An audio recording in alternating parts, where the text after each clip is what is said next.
Maya takvimi bittiğinde güya dünya yok olacaktı. Teorisyenlere göre dünya aslında o gün yok oldu. CERN bizi kurtarmak için paralel evrene kopyaladı. Yani şu an yaşadığım bu hayat, ödediğin şu faturalar, patronun fırçası, arkadaşların kavgası bilmem ne hepsi aslında B planıymış. Hmm. Ulan bize madem paralel evrene kopyalayacak kadar büyük bir teknoloji var. Neden beni hala sabahın köründe alarm kurup işe giden bir fakir olarak ayarladınız? İşin şakası bir yana, bu deliliğin arkasında bilimsel olarak açıklayamadıkları devasa bir açık var. Zamanın hızlanması bir sanrı değil. Kuantum tabanlı bir işlemci sıkışması. Hayatınızda en az bir kere dejavu yaşamışsınızdır. Bir an yaşarsınız ve ben bu anı daha önce görmüştüm dersiniz. Bilim adamları buna beyin loblarının gecikmeyle veri işlemesi diyor. Klasik robot hocalar.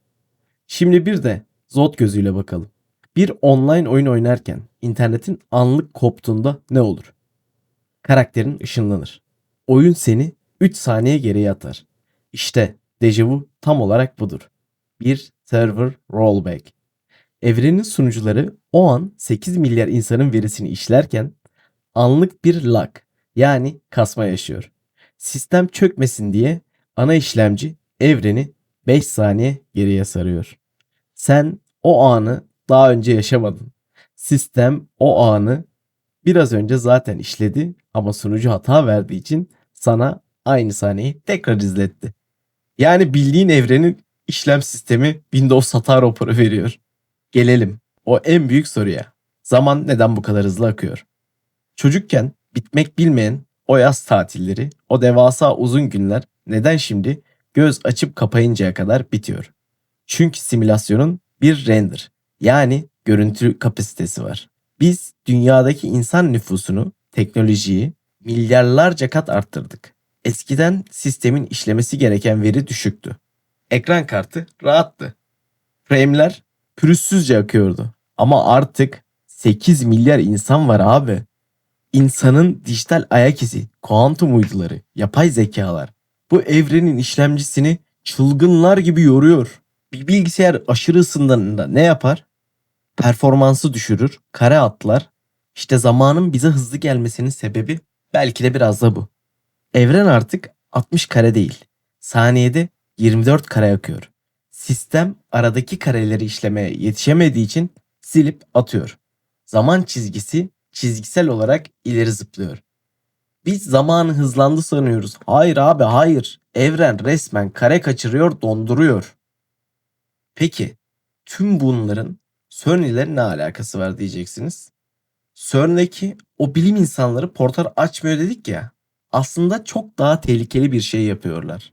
Atom altı parçacıklarını ışık hızına yakın bir süratle çarpıştırarak ne yapıyorlar biliyor musunuz?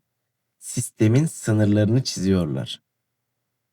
İlk videoyu izlemişseniz hatırlarsınız. Işık hızı bu simülasyonun donanım limitidir. İşlemcinin maksimum hızıdır. CERN'de milyarlarca parçacık aynı anda ışık hızına zorlandığında evrenin o bölgesindeki işlemci aşırı yükleniyor. Sistem o veriyi hesaplamaya çalışırken donmaya, kasmaya başlıyor. İşte adamlar o sıkışma anında bakıma girmek zorunda kalıyorlar. Eğer o molayı vermezlerse işlemci yanacak, simülasyon mavi ekran verecek. CERN zaman çizgisiyle oynuyor ama büyüyle değil, sistemi aşırı zorlayarak. Görüyorsun ya, CERN'deki abiler ablalar orada atom tokuşturup zamanın ayarlarıyla oynarken aslında bize koskoca bir gerçeği fısıldıyorlar. Bu dünyada zaman da, kurallar da, o sana dayatılan her şey, hepsi bükülebilir şeyler. Böyle çok yakın olduydu zaten. Azıcık aramıza mesafe koyalım. Ne bu ya? Yüz göz olduk. Benden kanalıma abone olun. Egomu tatmin edin. Lütfen lütfen lütfen lütfen. Tarz şeyler beklemeyin. Burası öyle bir yer değil. Kanalıma abone olun. Lütfen lütfen lütfen lütfen. Egomu tatmin edin. Lütfen lütfen lütfen. Ben sadece bizim gibi delilerin bu sistemi çözmek için beraber bir topluluk kurmasını bekliyorum. Size söz veriyorum. Zod bu simülasyonun açıklarını çözecek. Ve CERN'ün o gizli dehlizlerine elbet bir gün girecek.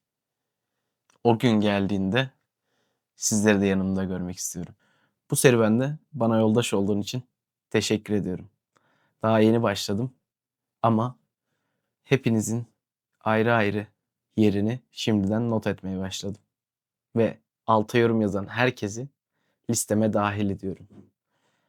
İleride eğer videolarımda isminizle sizi çağırırsam, sen yoksan ben yine de ilerlemeye devam edeceğim.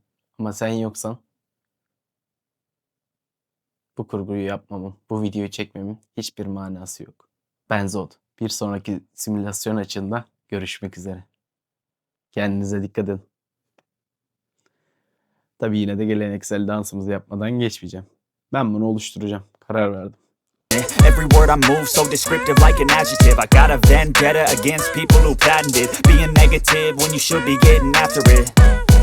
I got facts over tracks, this and that. Spitting slow, spitting fast, I could roast, I could gas. Think I'm okay at last, but I don't know if that can erase all the past. And the pettiness, a reflection of the emptiness. Hilarious, you think you're worth my time, you're delirious. Mysterious, because you hide behind a fake exterior. Inferior, you know I'll always be a bit superior. Get off of me, this ain't no humble brag. I want you to hear words, you can say them back. Kanalıma abone olun. Lütfen.